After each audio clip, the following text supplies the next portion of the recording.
Welcome to the channel Get Rich. Today we are going to look into a company analysis. So this company is from a chemical industry. So let's first have a look at the chemical industry growth for the next 5 years. So let's get started. So if you look at the chemical industry growth for the past 5 years, if you look at the whole world average, so the commodity chemicals was around 2.6%, specialty chemicals was around 3.4%, and other chemicals 3.9%. So if you look into the next 5 years between 2019 to 2024, the commodity chemicals in the world 5.1% growth expected, and then specialty chemicals 5.3%, and other chemicals 13.2%. And then if you have a look into the growth in India, the commodity chemicals during the past 5 years it's 8.5%, specialty chemicals 10.3%. And if you look into the next 5 years between 2019 to 2024, 10.1% for commodity chemicals and 11.2% for specialty chemicals. So then if you look into the global chemical industry size, it's about $4,738 billion in 2019. It's expected to grow at an average of 6.2%. So we have commodity chemicals, which includes basic chemicals or manufacturing in large volumes, and we also have specialty chemicals, value added, low value niche chemicals. So the market size of specialty chemicals is about $800 million. So which is 17% the share of global chemical market, which is specialty chemicals. So the company today we are going to look into is Tatva Chintan Pharma Limited. So they are predominantly operating in PTC, SDA, electrolyte salt and intermediate. I will explain all of this product in a detailed business segment of this particular company. So you can have a look at that. PTC is expected to grow at 5.1%, SDA is expected to grow about 6.8%, electrolyte salts 8.2%, intermediate 5.2%. So then if you look into the share of different countries in global chemical industries, so 41% accounts from China, and then European Union, which is 15%, and then US 14%, and India it's about 4%. So which is very less. So Indian chemical industry got advantage versus China. So due to there are different trade sanctions between China and US, and there are stringent environmental regulations since 2015 in China. So there are a lot of problems in China which are coming over to India. So it is an opportunity for Indian manufacturers. And then let's have a look at Tatva Chintan Pharma Limited. So they have 436 employees, and they have about 1300 plus customers, and they have 154 products, and their market capitalization was about 4780 crores at the date of 14th August 2021. Currently it's about 5800 crores market capitalization. For any company, if you have to analyze, we need to look at the moat. What is the moat of this particular company? How easy or how difficult was their competitor or new players to enter into the market? So if you look into this particular industry, we have a very high industry barriers, because new entrants will have to wait for about 1 to 6 years for different product approvals. So that means this company is having very good moat. So Warren Buffett used to see the moat as a single biggest thing before looking into anything else. So the moat is very important for the company. So this company has a very good moat, because it's very difficult for any new players to come and becoming their competitors. And then they also have a strong position in the niche specialty chemical space with very limited competitors in this particular product profile. So this company is very good in this aspect. So if you have a look at the market price, it is trading at around 2600 rupees.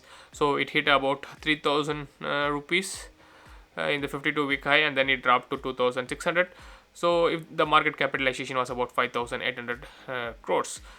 So let's have a look at the valuation in the valuation section. So first cover the business segment. What is this company is doing business wise? So if you look at their business segments in financial year 2021, their biggest business is SDA, which is structured directing agents. So which accounts for 40% of their revenue.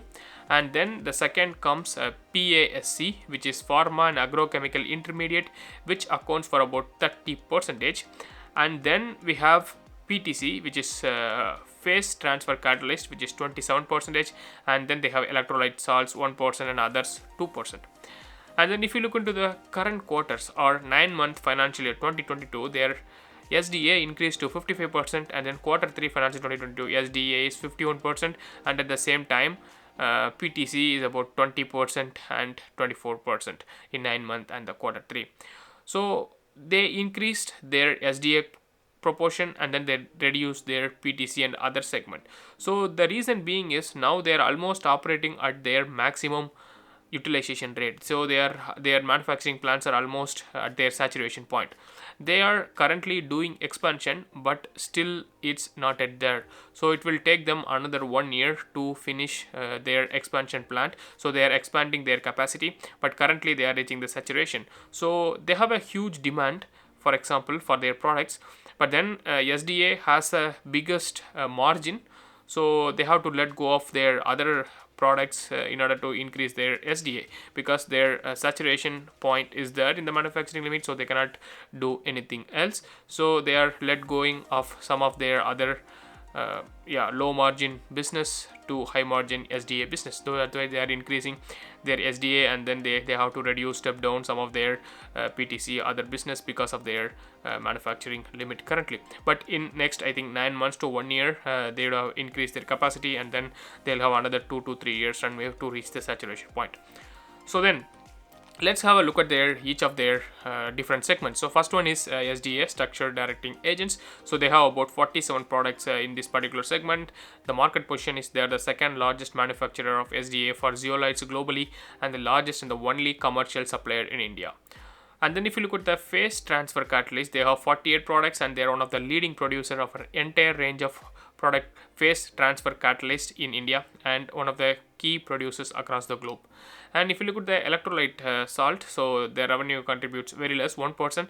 They are the largest producer of electrolyte salts for capacitor batteries in India. So this particular segment has a very good growth opportunity for the next years. Though currently they only have 1% revenue contribution, the management expecting this segment to do very well in the next 4 to 5 years. So this is a kind of long-term growth story in the electrolyte salt segment.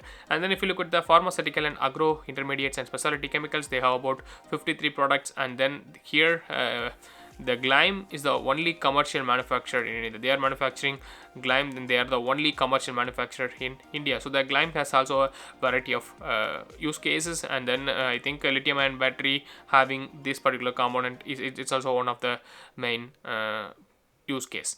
So then if you look at the different products, so as I said, they increased their SDA in the recent years. So their SDA revenue is increasing huge, and they have to let go of other things. If you look at the other like PTC or PACs, they could not increase that. So they increased the SDA because it's a high margin business, I would say. So yeah, this is a different product growth. And then if you look at the SDA, so SDA is, as I said, structure directing agents. They have end user application of zeolites in, like for example, automotive catalytic converter, emission control, petrochemicals, and catalyst continuous flow chemistry. So they have a variety of use cases. And if you look at this particular segment, they are manufacturing since 2015, and they are the second largest manufacturer, as I said, and they have different variety of use cases. For example, antiseptic, disinfectant, detergents, personal care products, and also wood preservatives, paints, coatings, agrochemicals, zeolites. There are a lot of applications for this SDA.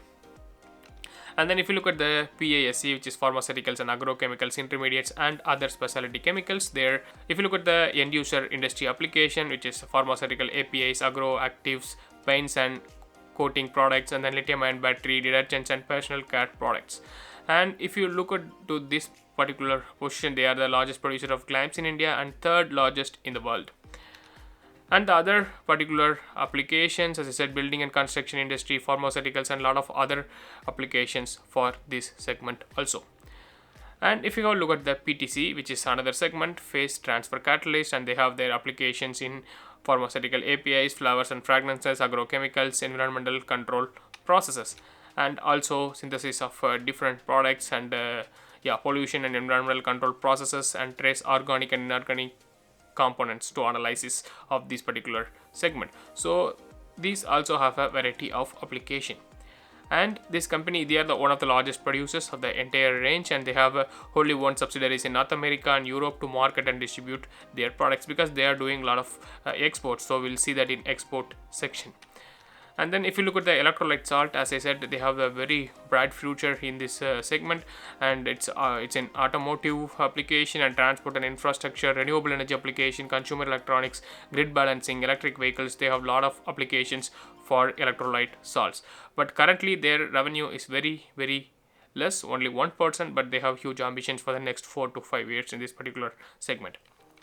And then if you look at the particular example, it's energy storage, consumer electronics, and so on, as I just explained. So, and then if you look at their manufacturing facility, they have two main manufacturers, one in Ankleshwar and another one in Dagech. So they have about a capacity of about 280, and they are also increasing to another 200, so it will be increased to 480 in 1 year. So currently it's about 280. And then if you look at the tax rates, which I have to explain. So one of the plant, Ankleshwar, they have a full tax which is currently on the way. And then if you look at the Dahej, so they have tax exemption until now for the past several years, and currently from this year or from next year they will have 50% tax rate in this facility, which is going to affect some of their bottom line. We have to make sure while doing the financial statements. So then let's have a look at their exports. They have headquartered in Vadodara, and then they have different manufacturing facilities, which are 2 different manufacturing facilities and 1 R&D facility. And then they are also doing a lot of exports to different countries. So they have 70% of their revenue is coming from exports. And if you look at their different customers, they have customer Merck, Laurel Labs, Divis, Atul, SRF, Asian Paints. So they have a different high profile clients. So their top 10 customers as a percentage of revenue is decreased from 60% in financial 2019 to almost 47% in financial 2021. And if you look at their exports, they are exporting to over 25 countries, mainly America, China, Germany, Japan, South Africa, and UK. And also, if you have a look at their financial statement, so their revenue from operation is increasing 21% CAGR, which is very good. And if you look at their profitability, which is increasing about 45% CAGR, this is mainly because of their expanding EBITDA margin. So their EBITDA margin expanded from 17% in financial 2019 to almost 28% in 9-month financial year 2022. So they increase their margin quite a lot. But what is the sustainable margin for this company? Are they able to increase their margin further? So if you look into their conference calls, the management is guiding about 24 to 27% EBITDA margin for this particular company. So 28%, they are already at the higher end. So I would not say they can increase their margin in the short term. Maybe in the long term, if they have a very good product profile, they have a high margin, higher composition of the high margin business like SDA, then they can improve their margin further. But the current management guidance is about 24 to 27%, and 28% it seems like at the higher end. So if they can maintain this, so then the revenue growth rate and the profitability growth rate will be about the same. So yeah, they could not grow much faster than the top line, if they could not increase their margin further. Maybe in the long run they can go to 30, 31, 32, but yeah, 28% seems very good. And then if you look at their PAT margin, or profit after tax, so it's also increasing about 60%. And if you look at the balance sheet ratios, so like return on equity, which is 25%, 32%, which is very good, and return on capital employed, which is also about pretty good numbers there. And debt to equity, they are reducing their debt to equity to 0.97 to almost 0.54. That's going in a good trend. And net debt to EBITDA is also decreasing. That's a good sign.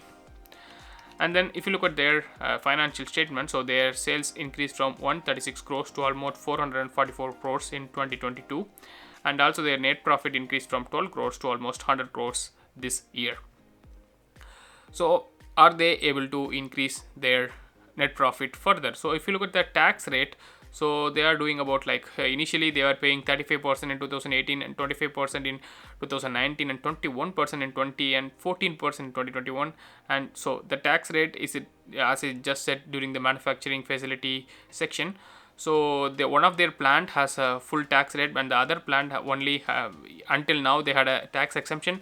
From next year they will have 50% tax rate, so their tax rate will increase in the coming years, so that has to be baked in the financial calculations as well. So, and then if you look at their PAT growth from the analyst, what the analyst experts for this particular company. So if you look at the financial 2023, they are expecting this company to do about 125 crores, and then in 2024 this company, they are expecting this company to do about 160 crores bottom line. And then if you look at the shareholding pattern of this particular company, the promoter owns a huge percentage. And then if you look at the mutual funds, they are increasing their shares in mutual funds, but the foreign investors, FII, they are decreasing their shareholding in this particular company. And if you look at the mutual fund holdings, what the mutual funds are doing in this particular company, they are buying. So they are buying heavily in July and August, because that's the time it come out an IPO, I guess. And then the mutual funds are slowly buying in September, October, November and December. So there is no net selling happened. So mutual funds are buying. That's also a good sign.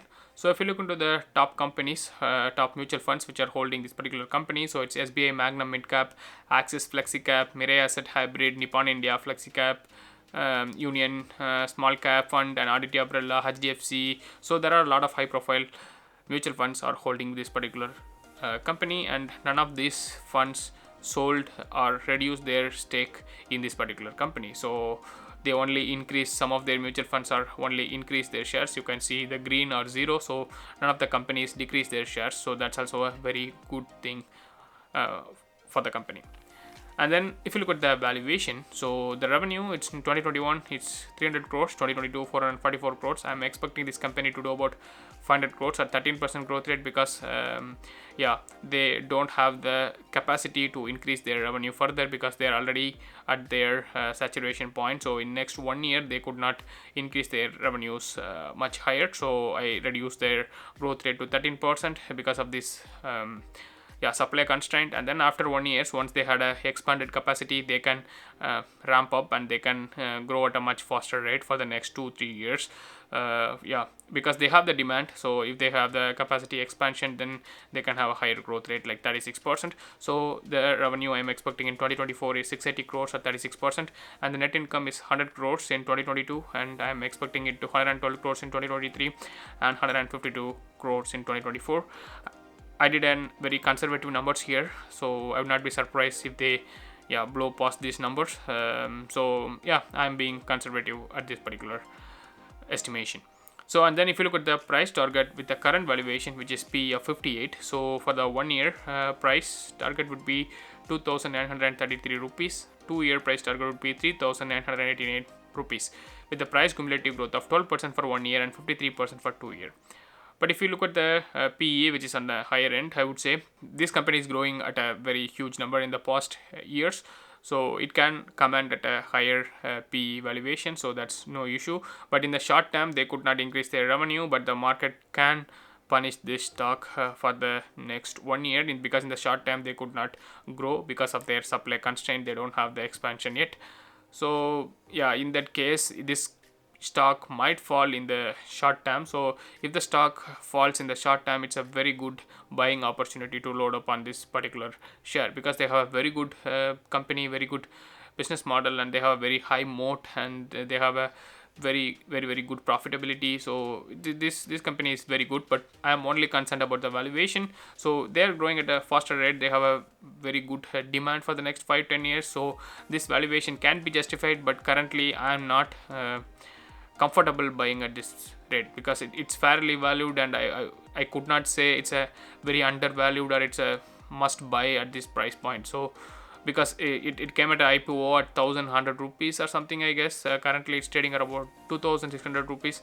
So and they also have a short term supply issue, so this stock can reduce their growth for the next 1 year, and their numbers might be disappointing in the short term for next 1 year, and then from the second, third and fourth year they can grow at a much faster rate.